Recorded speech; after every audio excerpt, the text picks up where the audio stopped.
What's up, everybody? Welcome back on our channel. I'm here with Kevin, and our special guest is Rick Oostenbroek. What's up, Rick? How are you doing? If you'd like to introduce yourself, go on, mate. Hi, I'm Rick Oostenbroek. I'm a digital artist. I've been working with the digital mediums for about 18 years right now. Started as an expression, sort of like to let my emotions go, and became a professional 4 years later to work for several clients, including some of the biggest names out there, which is crazy. And I always felt super blessed doing that. But thanks to the NFT space, I sort of found my own artistic passion back, I would almost say, because with clients, you always feel like um, you, you're losing a bit of your soul within the project. Like, even if they give you like a do whatever kind of brief, they always want to interfere here and there. I'm from the Netherlands, Europe, 20 minutes from Amsterdam, and that's it. That's crazy. Yeah, I think the aspect that you said, especially like when you have commissions, you have like set of rules. Even when they say like Rick, do this, you're free. It's crazy. No, but that's really how it went. And until like 5 years ago, I found like licensing personal work really worked, because I've made like the first series of ARTYSTA I've made in 2015, and that project really took off for some clients, especially in the tech industry, like Silicon Valley kind of companies such as HP, Samsung, Xiaomi, who are in Asia, of course, but they all started to license my work, and I was like, this is interesting, because I can basically create for myself, and once a client resonates with it, they can license it for usage, and that was quite interesting, actually. Like within the last, like the final 5 years of my freelancing career, where I mainly focused on creating personal work that could be outsourced by clients, and even some pieces I sold like 4 times actually, to like I do a year usage to one client on a non-exclusive base, and then I can have the other client use it a year later, which is quite like sketchy, but at the same time, it really made me create for myself instead of on a brief base, you know. I think that's the biggest. I think that's the biggest blessing, actually, to be able, to create for yourself and then being rewarded for that. But like, what is the most popular usage of your artworks? I would say, is it like wallpapers or like? Yeah. No. But what I noticed, I've always been a big voucher for digital art. Like ever since I started, like I was even emailing like talk shows in the Netherlands and stuff like that. Like, guys, why is there no one ever talking about this? It was always about traditional art or some stupid poetry or whatever. Like, it was all this all bullshit. Sorry for my words. I swear a lot. But yeah, I've always been reaching out to people to get some sort of exposure, not for myself, but just for the medium. And I felt kind of like I was doing a medium that didn't get the credits it deserved, because in the end it was art. Plus, it's like quite a modern approach of art, which could trigger younger people as well. I feel like once they're in high school, like, okay, they have to draw, but do they ever need to do Photoshop? No. And that's like, it doesn't make sense to me. So I figured like the most, like for me personally, like I always made my own personal backgrounds for either my phone or my desktop. Like I always use my own work, but also sort of a way to digest it. Like, hey, does it look good? And once I had it like on the screen of my phone, it was easier for me to look at it. And I feel like the best use case for digital art before NFTs, and maybe still actually, is for wallpapers. And my style and my sort of taste really work well with that. So yeah, I think like within after I created Arcus, there was really a gap opening up for me, and I do honestly believe that I was one of the first ones to really focus on that, and sort of like was able to create this personal body of work, and let it be used by wallpapers by millions of devices and different companies, and that was great. And even like I've made custom ones, I've made for phone, for iPad, like tablet, and also for TV purposes. So that's pretty cool. Yeah, I mean, after I was introduced, I was trying to find my phone because I think I've got. Yeah, I think I actually got one on my on my wallpaper after I was Good introduced one. by Pech, and I was like, yeah, Arc is actually great. The floor price, I think, for the collection on OpenSea is like around 17.5, 18, something around that. Yeah, So that's yeah, crazy as crazy, well. dude. But that was a crazy ride, you know. Like I entered the NFT scene, and my first piece went for 10 ETH, and then it was like, okay, you don't know what to expect, right? You meet your first one, and it's just like 10 ETH, and I was like, okay, but what you then it dropped a little bit, and then it went back to 8.8, and I had this piece you had on your the background of your phone, like it wouldn't sell, like it sat there for like 9 ETH for about 2 months or so, and I was like, okay, I'm gonna do something else. I still have this arc of stuff, like I've made it over the years, like a couple ones a year, so why not mint that as a collection? And how that blew up was just like insane. Like that was insane. That was like the craziest thing. Like I would never think that digital art would be so relevant for me. Like I never dreamed about it. And it's not only about me or something like that, but that even so many people were interested in it. And it was like I had a whitelist window, a raffle window for whitelist, and it was just open for 5 minutes, and 1,500 people signed up for it.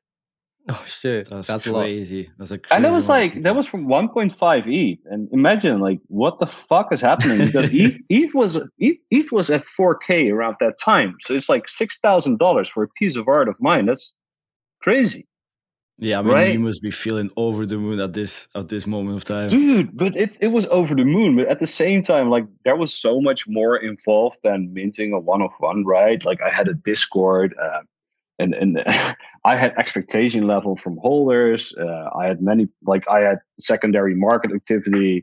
I had people flipping it. I had people not willing to pay the royalties to me. Like that was a whole other story. Like it wasn't just like selling a piece of art no more. It was like way bigger than that.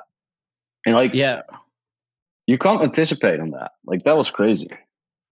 that's actually crazy story. I mean, when you started, was it only about creation, or did you actually collect art of other people? Did you start, maybe flip a little bit? Was it always about creating stuff?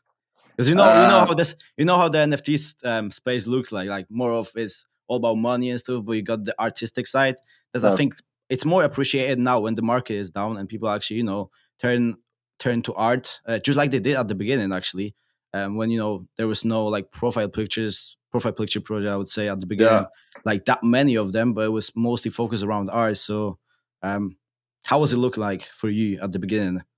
dude. Like at first, at first, I was a bit annoyed by the NFT scene in general. Like when I looked at what was selling back then, I entered in January 2021, so I was fairly late. I didn't like I wasn't too much, like people were already blowing up back then, and it was like this type of art that's selling is not actually that good. Like I noticed that because I've been doing this stuff for 18 years. I saw many people come, many people go, and it was like, okay, you guys, like with the open editions on Nifty Gateway and stuff like that. I was like, how would this be sustainable? Like people, you're throwing money at, like it was all this kind of like almost wannabe people style that was selling big back then, like a 3D whatever astronaut kind of guys, and just like everyone was a bit on the same train, and like people kept throwing money at it, like it was crazy, and that surprised me a little bit. And I would say like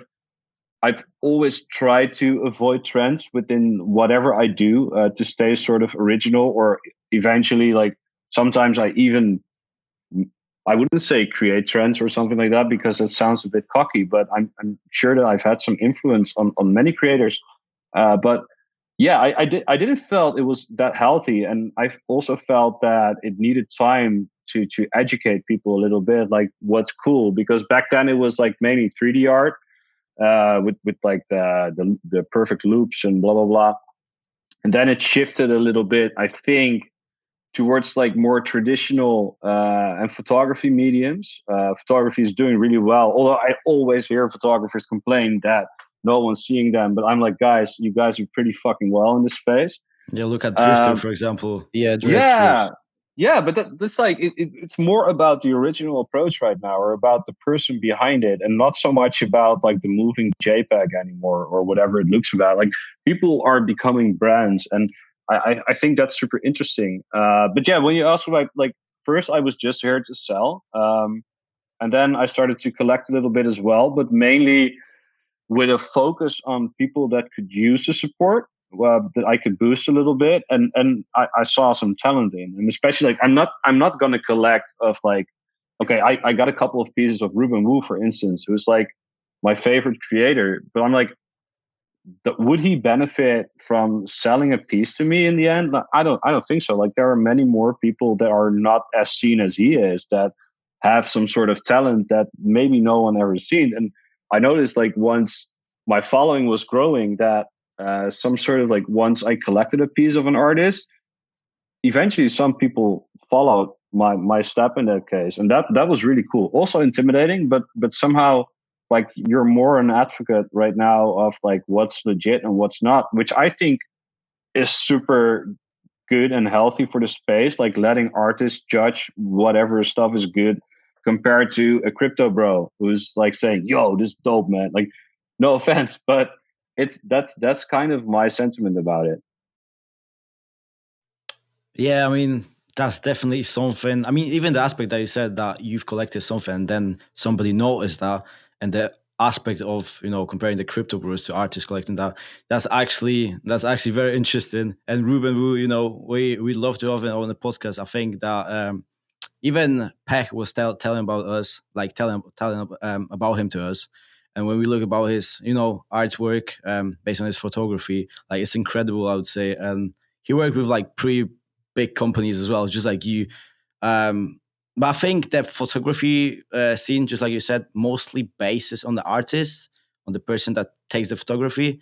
And I'm just wondering how it's going to look like within the next couple of years. Is it going to change? But I think as many more photographers get into the scene, it's going to be even more competitive and harder for them actually to, you know, break from the bottom to the top.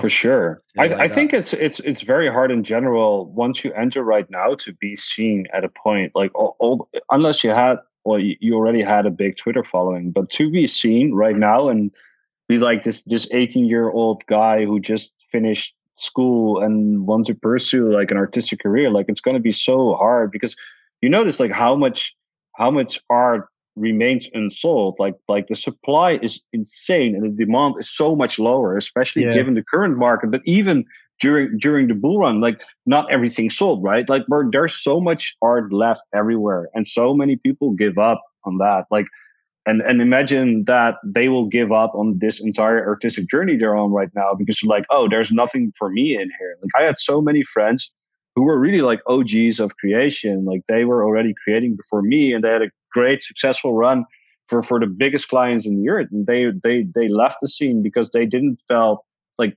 no one understood them, or they didn't sell. And it's just like it's quite competitive in general, and I can also understand that many artists run into a burnout because like how competitive it could be, and how insecure you could become like once you're not selling.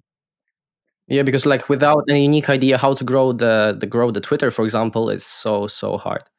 Dude, I started like I tried to start like under a pseudonym, like a Twitter, and I noticed that it's so hard to get following. Like Yeah, especially at the it beginning. it was actually a Polish name, but I won't tell what the name is. That's crazy. But yeah, but yeah. I mean, in relation to that, what is your point actually on, you know, NFTs as a new home for the artist? Do you think, just like we said before, should the artist build their name within the Web2 first, like, you know, typical ways, or is it able for them to, you know, just start as a Web3 artist and, you know, maybe grow little by little and grow their name? You know, maybe that's how like Xcopy did it. You know, Yeah. basically a crypto artist, and that's how he got famous. Yeah, what's your opinion on that? Because you mainly had some incredible experience in Web2, so I think it Yeah. was a little bit easier in that aspect. But It was like let me I thought a lot about this, like because like my first entry point towards the NFT scene was like 10 ETH. That was my first sale basically. So I never sold lower than for 7 ETH, which is crazy actually.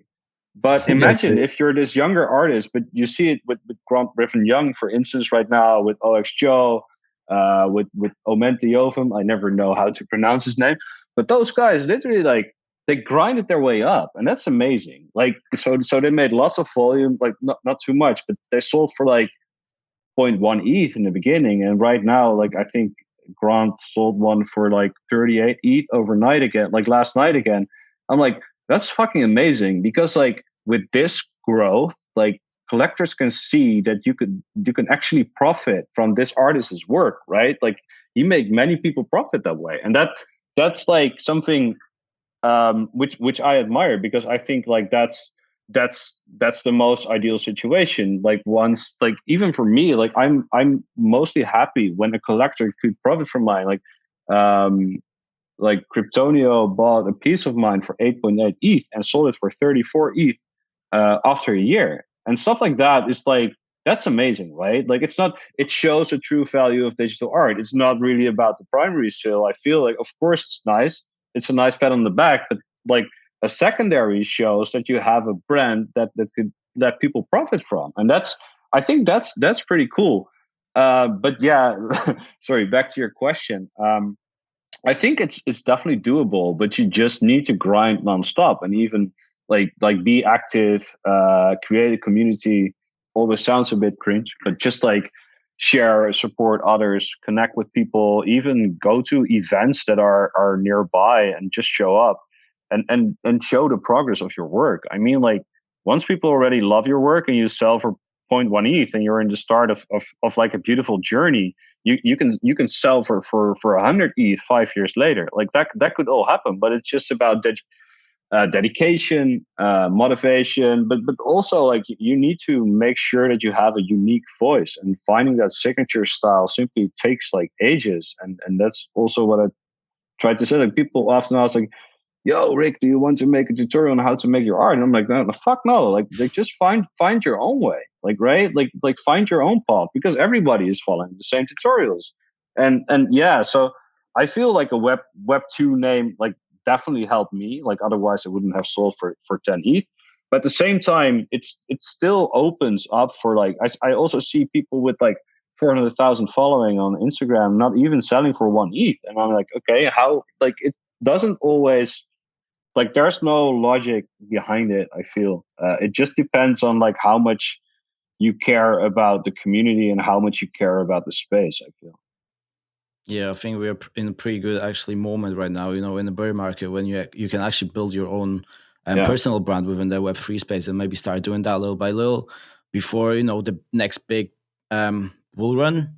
So, people can, I think the art's going to be always appreciated by people that collect it. And, there's always a chance to get recognized and stuff.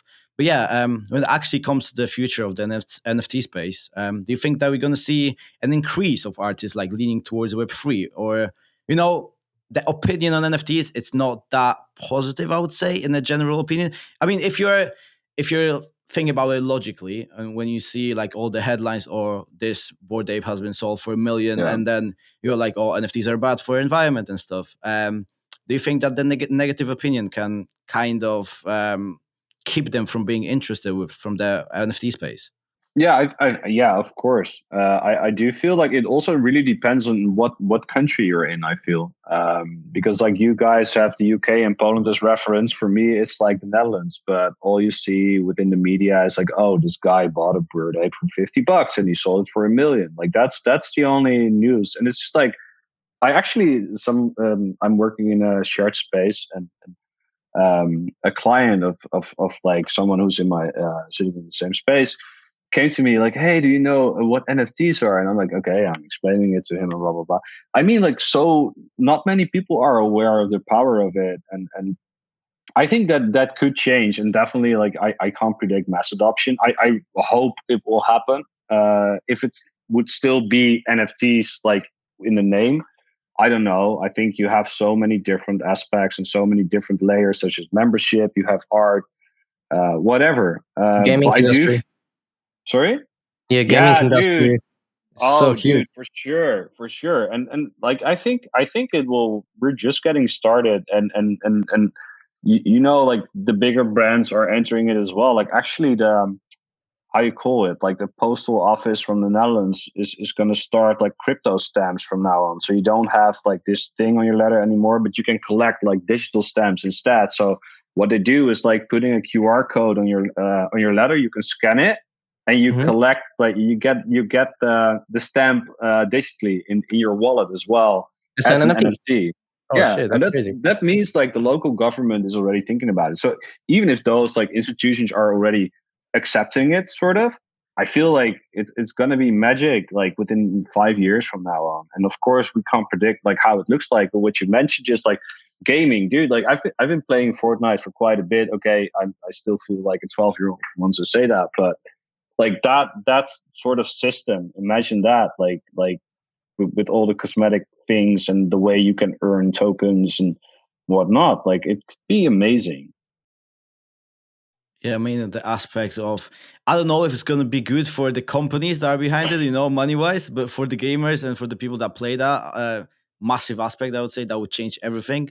Yeah, Maybe make people more interested in that. But then you got the aspect of people just playing for just to make money. For example, yeah, we got yeah. Axie Infinity. Maybe that wasn't very enjoyable game, but you could make money on that. Many people did that, but I think now it's not looking very well.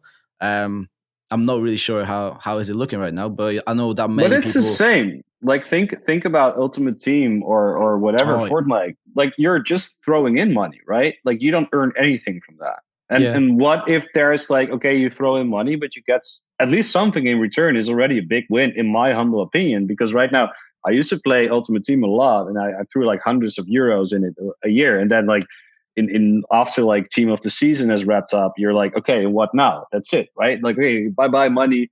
Did I yeah. had fun? Yeah, sure. But what's left of that, right? Like, I think there's huge potential even in that, like giving something back. So that could be like, but you're right. And gaming is huge in general. I do totally believe that like once Epic or EA or whatever is gonna do something with it, it's gonna blow up. Yeah, I mean the aspect that you said. I mean FIFA, I think bans people for selling their accounts. Even we got many companies that sell coins and stuff, and Yeah, that's legal. But yeah, I'm just wondering how it's going to look like and how the perception for the big companies is going to change, because I think we need to firstly see it from the company's part of side. Because for yeah. for the people playing, it will be massive benefit, but they would obviously earn less money. They got royalties and stuff, but I think still the revenue aspect. Well, also think about this, like rewarding your loyal customers in a way. I mean, like you can create a circle of people that believe in your company, sort of like they can invest in your company through NFTs or whatever. Like that's a pretty good use case as well. Like if I would be a famous artist, like the first thing I would do nowadays, like a musician or whatever, or even like an actor, like how how do you touch base with your community right now? Just by posting a stupid story on Instagram? I mean, like a Discord announcement is way more intimate. Like for instance, like where you jump into a Discord chat every now and then. Like if you like, it's a much more intimate feel you can have with your fans or even your employees or whatever. Like to do it that way. Like what if every employee of the company owns an NFT and gets like special access to whatever? Like there are so many use cases. Yeah, I mean, there's so many use cases that, and we are so early that I think the Yeah, 5 or 10 years gonna be actually just incredible. The real use cases need to come there for people to change their minds. And I for think sure. just like you said previously, maybe the term NFTs not gonna be used that much. Yeah, Maybe people gonna use the technology, but they won't know that it's NFT. But Yeah. they will use a term called digital collectible, just like yeah, Instagram did. I think it was like yesterday with their new announcement that they bring in the digital collectibles to the system. But yeah. yeah, But that's more clear, and it would sound less scary. Plus, like I think like the thing people struggle with is like, okay, you need a wallet, you need crypto, you Yeah. need a wallet. Like that's for most normal people out there. Like I entered the space, I of course, like a good friend of mine gave me some crypto education the other day. But it's like that's the only thing I knew. Like like I don't know anything about MetaMask, like how to set it up. Is it safe? What like this educational stuff or simplifying it? That will be so beneficial for letting more people enter the space. yeah, I think we need more infrastructural infrastructure. changes to bring that adoption on a higher level. But yeah, staying with the NFT space, what's your opinion on generative art? Because we got many projects like Fidenza by Tyler Hobbs, we got Autoglyphs by Larva Labs, and the prices are just incredible. And people say that it might be the next Picasso or the next Mona Lisa of the Web3 space. What's your opinion on the art that's being basically created by code? I fucking love the shit out of it. Like I hate myself for not being able to do it, because I think like generative art is the one of the best artistic use cases of NFT. Like it goes hand in hand, right?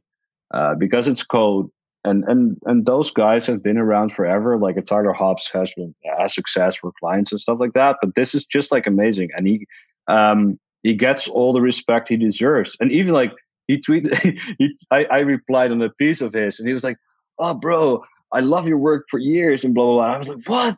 Tyler Hobbs saying that?" And it's like, okay, this is the amount of respect I got for people like that who create this kind of magic with code. Plus, like most of it is super abstract, which I really like. Sometimes I do feel the value of generative art is a bit like crazy, like how much like how high a floor price is, given the fact that it's like one thing with 1,000 outputs, right? Like it's not like a unique process over and over again. Of course, like it's the same base. So what if I like that's a thing. Like actually, like I work sort of generative in 3D, but not with code, but just like on procedural systems and stuff like that. So I can press a couple of buttons and it will be a different output, but it would never be the same like this, because this code is like, I don't know, to me it's like super magic. And I do feel like a Tyler Hobbs could be the new Picasso. Yeah. What is your favorite? Sorry? Who's your favorite artist? Generative art artist? Tyler Hobbs. But I'm quite like, yeah, I didn't really collect. I love what Art Blocks does in general. Like their drops are quite crazy. But I love Tyler Hobbs for what he does, and especially like he also has some sort of like, although he wasn't the first one to do like a drop on Art Blocks or whatever, but he has this like he really made it big by making it this popular, right? And that has value too. Like, am I the biggest X-copy lover out there? No, totally not. I fucking hate glitch art. I hate this dark kind of stuff. But I did start to love it because like the amount, like what he did for the entire space. Do I love people's art? Fuck no. Like it's super low effort. It's like 1 hour, 2 hours of work, and he throws in like multiple shit from databases he has together, and he renders it and he puts a filter over it, and that's it. But it's like it's so important what those guys did. Like they really made like, yeah, they made it special. Like they made it work. Like they made it mainstream, I would say. Exactly. And especially people, of course, with his sale. Like if people would never have done his sale, I would probably have still kept ignoring like all the NFT emails I got ever since 2019. I think like Maker's Place was the first one to reach out to me, and I always ignored all those emails. Oh, that's crazy. We all know. Yeah, it's the same like crypto, You always like, oh, it's racing in 1 year, but then for 2 years you go, downtrend, and like you don't earn any money. So you forget about that. Then you wake up when it's the top 60,000 for Bitcoin, then it goes downtrend. But yeah, speaking of now, the last couple of weeks for you was absolutely crazy. Your newest artwork called Self sold for 33 ETH, make it one of the most valuable artworks that you actually sold on Super. I think next to Silent Wave, as far as I remember. So what does the artist of an artwork that just been sold for over $50,000 feel? And does it motivate you to create even more, incredible art like you've done with this one? Yeah, dude, like if you would have told me this like 3 years ago, I would never believed you or anyone. And like yeah, speechless. It's quite intimidating. It's also special. Like it's quite euphoric. Like there are so many emotions because like once the moment you mint, you never know what's gonna happen, right? Like you're really throwing yourself out there. it's just like, okay, what if nobody wants it? Like, what if, even though it had like crazy shares on Twitter, but what if nobody wants it? Like, what if nobody values it? What if nobody understands it? Like, that's always a question. Like, is there someone who resonated with it as much, or values it, or looks at it the way I do myself? And yeah, that piece was somehow special because it was actually like the first sort of sketch or creative thing I did after our kid was born in January. And before that, I mainly minted like older projects of mine. So it was like more of the historic part of Rick, I would say. And this was the first mint that of a piece that I did after I entered the NFT space. So yeah, like, what does a person do when he sells for 33 ETH? Like, I drank a couple beers. I smoke some weed too. I barely do that. I smoke some weed. Love the honesty, man. No, but it's like it was amazing because the stuff I minted before that was like really leaning towards like 3D, more my wallpaper kind of work, or my core business where I was working on the past 5 years. And this was more coming from like I wanted to break free from that, like because I always had to act politely and whatever on Instagram, and people had an expectation level of me because I was working with brands. I was an ambassador for brands. I had to push out branded content for brands. Like, I could never say fuck like I do right now for brands, because otherwise they wouldn't be associated with me anymore. I was like, okay. Plus, like, you always only share the final piece, right? Like, Instagram is all about perfection. It's all about, look how fancy I am. I made this magic and blah blah blah. And this time I just shared the entire process on Twitter, and that was really cool. Plus, like, it was a breakout from my usual style I've been focusing on for the past 5 years, and I kind of gave up on that 2D style because I noticed there was no money to be made. Although my entire Photoshop journey started with 2D because it was Photoshop, obviously. And in a commercial way, I took a distance from that. But every time I had a break from commercial work, I always still illustrate a lot in Photoshop. So that selling that one meant the world to me, and especially like that collector is like a crazy collector, and he actually he bought an X copy for 500 ETH the same day. And I mean, 500. like, Oh shit. 500 ETH. Yeah, it was the 500 ETH X copy sale, and he did buy a few Woshes as well for 500 ETH a day later. So to be listed among those names and to be respected by someone who's been such like a pioneer and a pusher within this space, and him hitting me up like, Rick, bro, I love your work. Here comes my bid. I hope I win it. Was like, fuck, like, that was crazy. Yeah. I even saw the tweets when he first bid. Was it 10 ETH, then 20? It was like, sorry, Rick. I think No. That was the other bidder.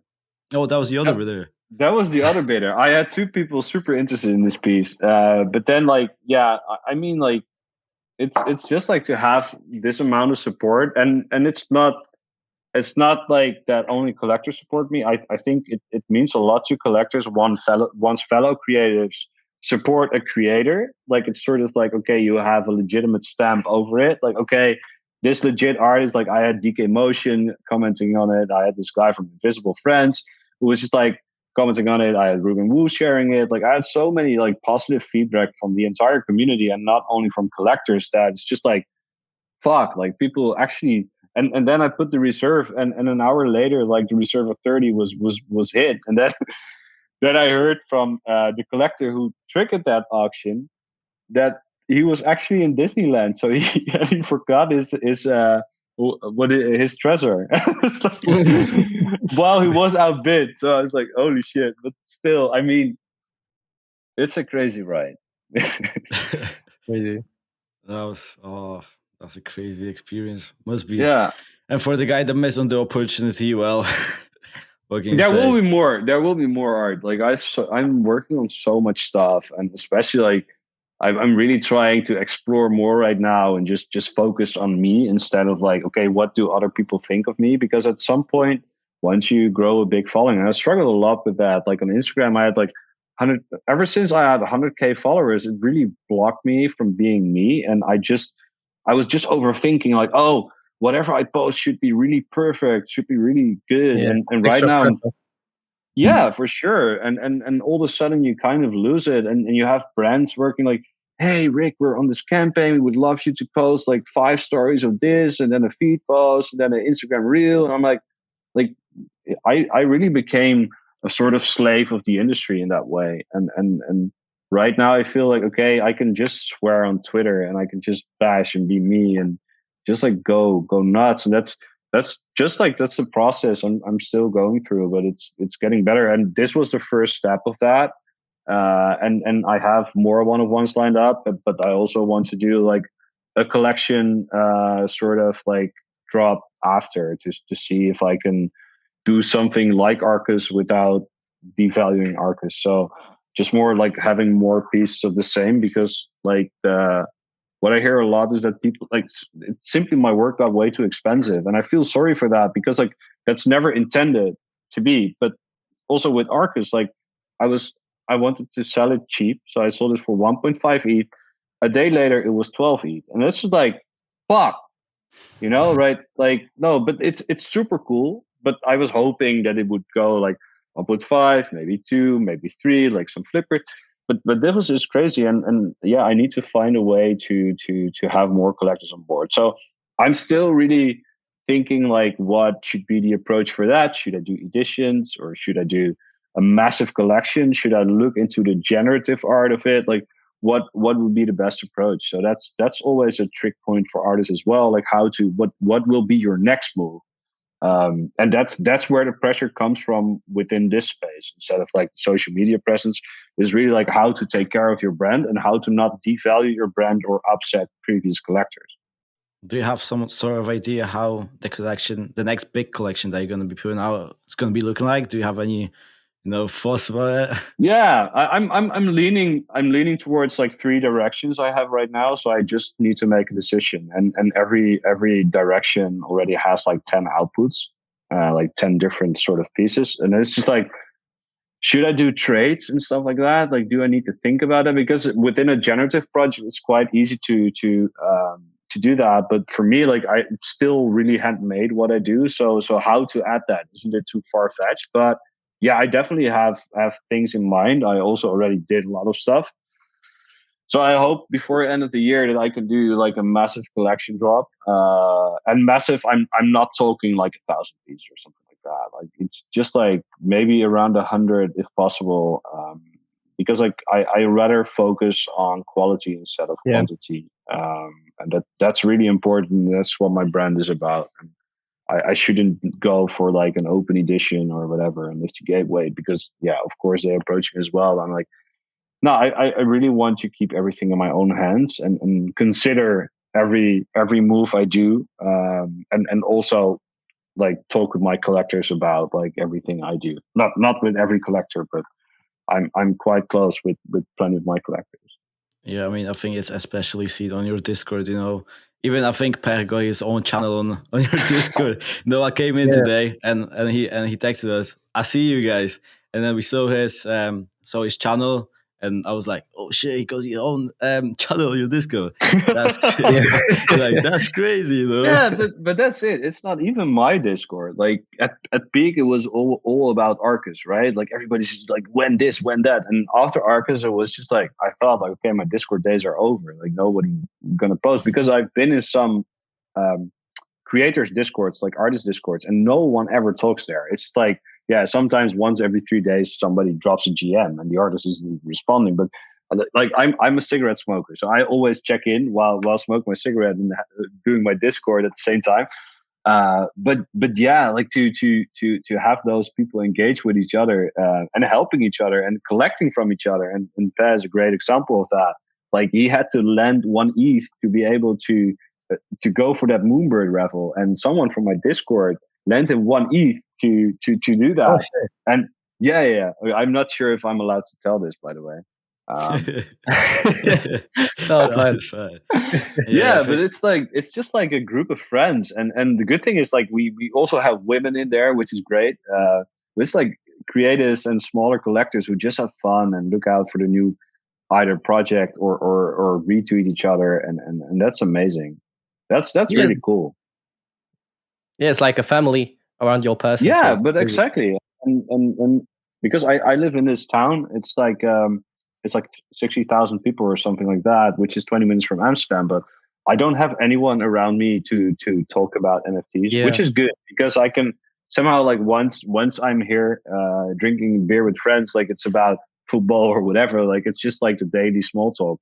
But it's also very nice to have this community or a group of people you can share your passion with, and even for feedback on me, like the question I have about like what should I drop next, like the first people I would go to are my collectors and my Discord fam, and also like I feel that's just cool, and I've met like Pat and Ismail in Amsterdam, but also like Ruben Wu is also in my Discord. I also have quite some legit artists in there, and like even Ismail slept in Berlin. Like Ismail's a Moroccan photographer, slept in Berlin at another Discord member in his place in exchange for a print as well. Like that kind of stuff is amazing, and that's all through digital art, in fact, because it was my work in the end that brought them together. And like that's crazy, and to have that amount, like I get so much positive energy from that. I think that's what's beautiful about Web3 and the power of Yeah, community, where people are actually, I don't want to be rude, but not dickheads like in real yeah, life, but no, but true. We're not those stupid rude people or whatever. Like we're not like flexing. Like we're just all cool people. Like, and that's somehow you notice that like once a new person joins this Discord, it's always quite awkward where it's like, hey GM, and then he gets a response. But then another conversation starts, and you also know like there are many running gags within my Discord, and those new people must be like, what the fuck are they talking about? Yeah.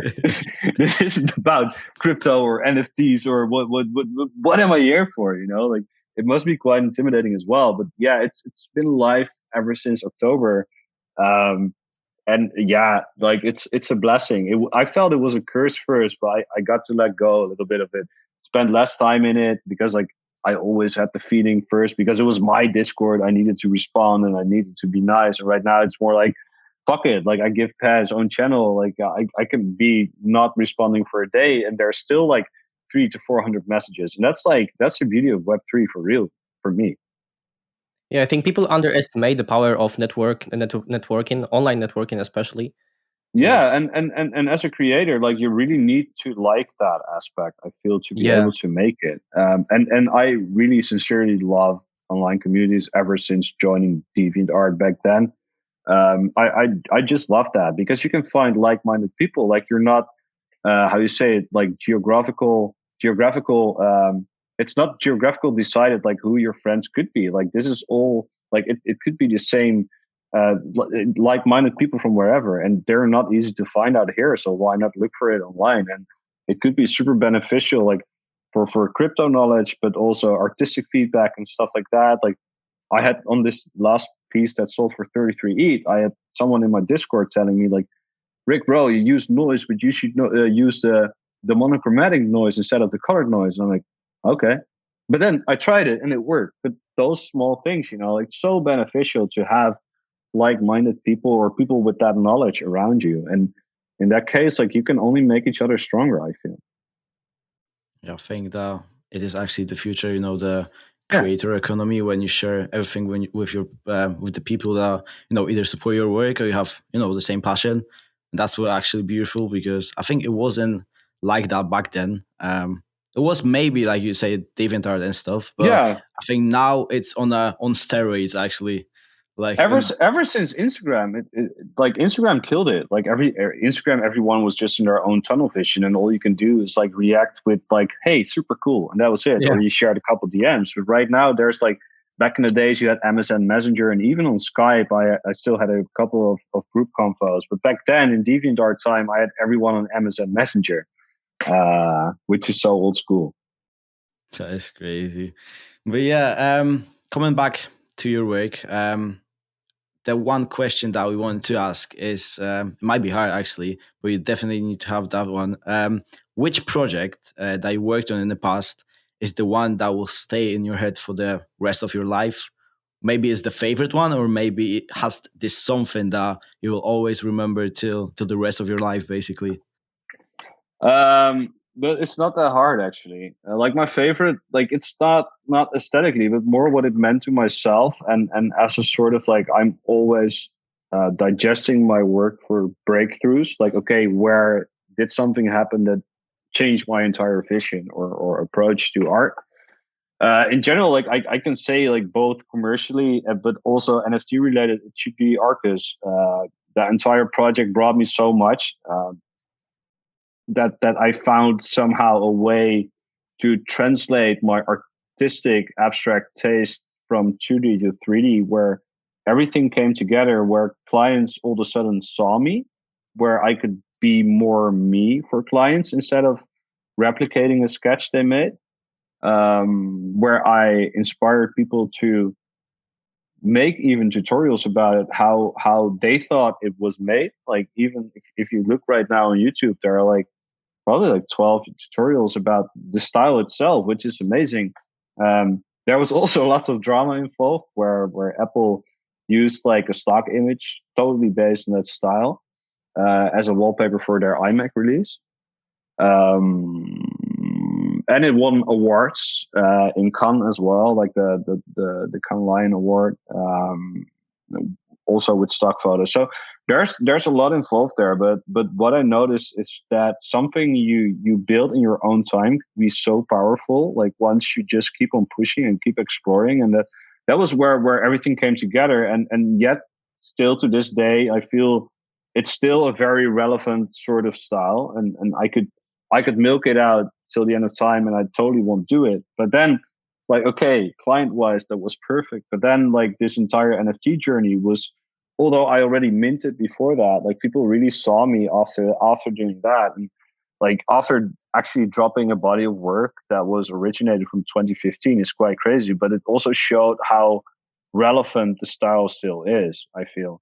So yeah, that's like I value everything from myself, especially the stuff that's on the blockchain, because I really consider it allowed, and like the top 2% of whatever I create is on the blockchain, the rest won't make it. But yeah, in terms of like what changed me the most as a person and as a creative, that should be Arcus. And I know it's like, it's no offense to the collectors that created collected different work from mine, but yeah, it's just like so much happened around that. Yeah, I think it's actually in a style that's gonna stay relevant for years and years, because it's a style that's very distinguishable. If somebody would see that and they would know your person, they would actually know that it's you that created it. And you don't see, I would say, that many people that does something like that. There's something unique about that, and it's definitely hard. Is it that hard to make? If you would say that. No, but I like it's not hard to make.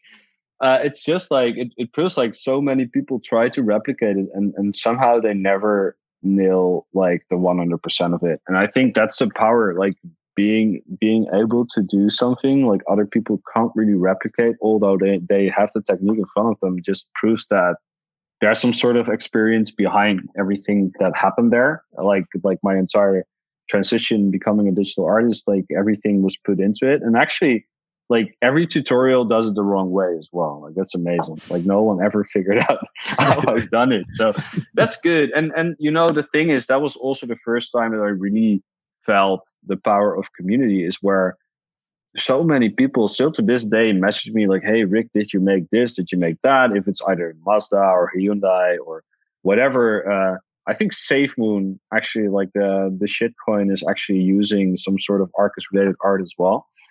But yeah, I mean, but that's quite the power of community as well. Like, hey, fellow artists see this, and especially like once it's ripped off, like they just jump at this company or at this person that rips it off. And it's actually also how I entered the NFT space, is by people message me on Instagram like, hey bro, someone is selling the Rick style on Instagram on as an NFT. And I'm like, okay.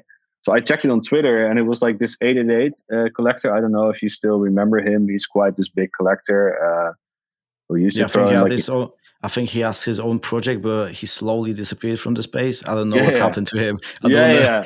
I don't want to do any accusations, but No, same here. Same. He's a collector of mine, and he's a collector of mine because like that piece, he bought a ripoff of Rick, and then people jumped onto that guy and was like, oh yeah, okay, no, let me collect something from the original artist instead. So that was all good. That's great. But yeah, we spoke for a bit right now, and I feel like you can speak for hours and hours, but we don't want to take more than 3 hours, just like we spoke before. It's fine. Like I'm not in a rush. Yeah. We all know that you're a big fan of gaming and football. Therefore, watching PSV and playing FIFA must be essential part of your life. What's the most favorite thing you would say that you like to do besides just art in order to keep your creativity on a high level? Ooh, I used to travel a lot for work. That was a blessing. Before COVID, I used to travel like 5 to 6 times a year for work. So it was either like going to conferences or attending events and stuff like that. And like that was really something I loved doing. Shame is right now. No, the blessing is that I have a kid right now. So I'm not as like, I kind of limit myself right now. Now he's young to be at home as much as possible. And because of COVID, like nothing was really wasn't really possible. So yeah, I'm kind of like, I love to meet people. I love to hang around with people. I love to meet with creative people. I love to see new cultures, but also like, I also love to drink beer with my friends out here. Like for me, like that's also a way to blow off steam, to just not talk NFTs for a change, to watch a stupid football match, even if it goes wrong, like you're distracted. Like you're not, back in the days I was really obsessed with creating art 24/7, and right now I just try to enjoy life more. So be more in the moment, spend time with the kid, walk in the woods, whatever, like. And yeah, gaming I did for I still have my sort of moments where I grab my Xbox, since I'm an Xbox kind of guy, and like start playing again. But I noticed like once I start to take it too serious, I want to be good at it again. And I used to play weekend league in FIFA. I don't know if you know it, but back in the days it was like 40 games a weekend, and I used to do that. Like I had 1 year, I think it was 2017 or something, where I played over 1,200 matches in FIFA. That's crazy. Imagine that. Imagine that. No, I feel like FIFA is a good like creativity break type of thing, Yeah, you play a couple of games and you come back to work. But yeah, just like you said, the work-life aspect, the work-life balance aspect is very important, especially when you're in a space like NFT, because and also like shut down your Discord or Twitter from time to time. I find it really hard because I noticed like once like you're out of like, you're in a meeting or something like that, and you just posted something, you're like, oh, what do people think of it? And or like you, like even when I'm in bed and I go to bed around 12 or something like that, and I'm like, I'm spending at least 30 more minutes in Discord, and then a conversation starts, and sometimes like 90 minutes later you're still typing Discord. Like it's kind of like it's hooked, but in a good way. But sometimes like it could be super intense, and just like as an artist, you need to have sort of like the healthy approach to that, and don't see it as a must thing. Like you need to like to engage with people. Otherwise, please don't try it and just do your work. But I love to talk with people, and I love to talk with like-minded people and learn from them. And especially within this space, because everyone has a different background. There's so much interesting to learn from each other, I feel. Yeah, I think that's what's beautiful about the Web3. But yeah, it was absolute pleasure to speak with you today, Rick. All the social will be obviously in the description. We hope to meet you on the next, NFT Amsterdam, if there will be a chance. Yeah, or maybe or let's do London. Yeah, let's meet in London. Let's do London. Let's do it. Yeah. But yeah, thank you so much for today. We hope you all the best. All the best to your kid as well. Thank you, man. Take care. Have a good Tuesday. Hope to speak to you again soon. For sure. Thank you. Take care, Rick. Take care. Bye-bye.